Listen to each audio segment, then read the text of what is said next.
They took the free water away when they put Patriots Act in place. That's the worst thing that ever happened. Patriots Act and electoral vote. Everything they've done, they designed to take the power away from the people. They've done that. We have very little power anymore. And what it's going to come down to is a mass uprising like we did when we first came here some 200 years ago. What's the green? What's the what? The green, that bright green color over there. That's where he spray painted the land. And then it'll turn green like grass for about 2 weeks. Then it will look like that right there.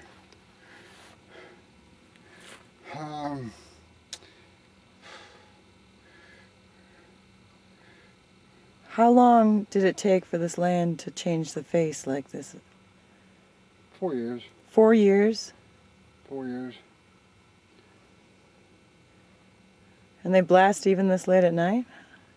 They can blast plenty up to dusk and dawn. They can blast as many times as 15 times a day.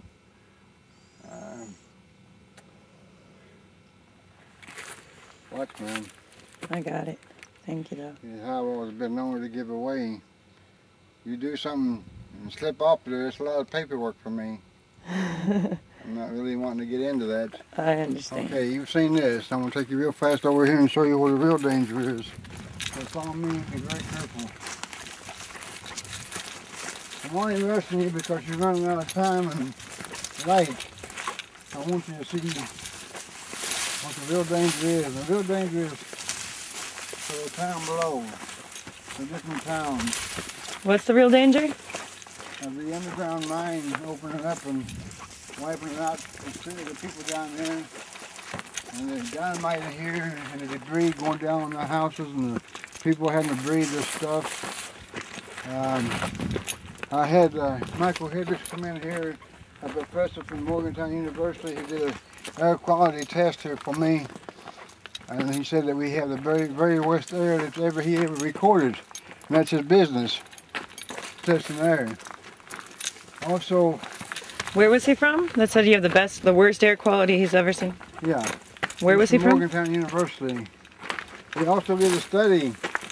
He released a study on the study he released related diseases from coal. We lose 300 to 400 people a year who die with coal-related diseases who never worked in a mine. Then we lose another 1,500 people outright who have the disease called black lung from working in the mine. So we're losing almost 2,000 people a year, and they call this cheap coal. That's a good point. Yeah, sure it is. I'm sure you got lots more of those. I know you're a good point. All right, I want you up here first because you got a camera. Yep. Stand right here. Don't make no mistake now. If you do, it's a long way down. No, I got it. Okay. You see these holes right here? Right. When Mike Wallace come in here, they built these holes to blast. Mike Wallace come in here, he said one of these 9-inch holes that holds ammonia nitrate, diesel fuel, and fertilizer will be 100 times greater than the Oklahoma blast. So we're looking at several hundred times greater. Where they have some set up over there, they have some over here set up, they have some over on a ridge over here set up, they have some over here on another ridge set up. So they can shoot here several times in the next 5 minutes if they like, because it's still legal. They've got it set up to shoot. It's just automatic? You're saying these holes down here? They can light, they have to push a button. So they've got it buried in there? You got these towns down below here. You got Dorothy here, Sycamore the next town, Concord the next town, and you got a mountain sitting here full of mine waste. One mine shaft into this mountain here has 7 years of mine waste in it. If they fracture that and cause it to come out within a 24-hour period, we're going to lose 200 to 300 people down below within minutes of this place. Within minutes. What you're looking at is the most barbaric form of destruction called mining. These people here are not miners, they're heavy equipment operators. And the fact is, this type of mining, the blowing up the mountains and destructions, they're only getting 6 to 8% of the coal that's actually here. 6 to 8% of the coal is all they're getting. 6 to 8%. Right. Not 68. Right. 6. And now you're looking at the mountain. You're looking at the mountain's been destroyed, and you're looking at one that's next over here, 6,000 acres. Is this? Yeah. That's is this Coal River Mountain? That's Coal River Mountain. This is the one they're looking to do some wind on, right? Well, they're going to blow it up. They've already let one blast off on it 3 weeks ago. So, I guess what I'm trying to tell you here is there's not really a lot. There's not really a lot here that's going to be sustainable. It only took them 4 years for this. This is a 900-acre permit. What kind of acre permit do they have for the Coal River Mountain? 6,000. 6,000? So how far is that going to spread? You're going to see clear across all of this. 6,000 acres, that's going to take in that whole ridge there. What you see in your camera lens right now. So on the map coming through here, I saw a lot of little small towns nestled all around this ridge. Sure. Going to be a lot of people in harm's way. Going to be a lot of people breathing the chemical and the dust and the dynamite material from this type of mining. What would be the difference of me killing you fast or killing you slow? Would it not be murder? In other words, they're killing people here. Slow, but they're killing people here. How come we ain't putting people in jail for it?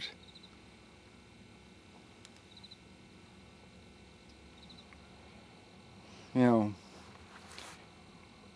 your job is to tell people about this, bring pressure on Obama, President Obama, elect Obama, if you can. It's highly impossible for us to embarrass our government. I know I tried. I was invited to the United Nations 2 years in a row to talk about this. You can't embarrass people who don't have a conscience. The only thing you can do is bring pressure on them to do the right thing. And of course that takes a lot of pressure from people who have the money equally with what they have. And that's what our problem is. We can't find the people who's got that kind of power, or people within the government who want to do the right thing. Obama tells me that he wants to do the right thing. He told you that? Sure, I talked with him in Beckley. I asked him a question, I told him, I said, let me tell you, I congratulated him on his stand on the war. Then I said, let me tell you about the, ma'am, please, you're getting awful close. Okay. You're making me feel awful uncomfortable. I congratulated him on his stand on the war. I said, let me tell you about the war of Appalachia. 3 million pounds of dynamite a day. His answer was to me, I should get a hold of my local regulatory agencies like the DEP and file a complaint. He had no knowledge of what he was talking about, although as a politician he tried to answer something without knowing about it. Too many people don't know. Well, he didn't know that the DEP was the one that was letting it happen. So I have talked to people like George Stephanopoulos about this. I told George what Obama said, you know, and Stephanopoulos said. He laughed about it too.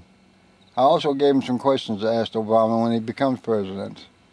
I told him I didn't want him to ask them until he becomes president. I want to pin this man down on something. He says he's going to be a people person. He says change has to come to Washington, not from Washington. So we're going to take it to him. 3, how many pounds? 3 million pounds a day. 3 million pounds a day. A day. And this is 900 acres in 4 years. 900 acres in 4 years. And next on the agenda is 6,000 acres. Yes. Right there, right in front of you. Coal River Mountain.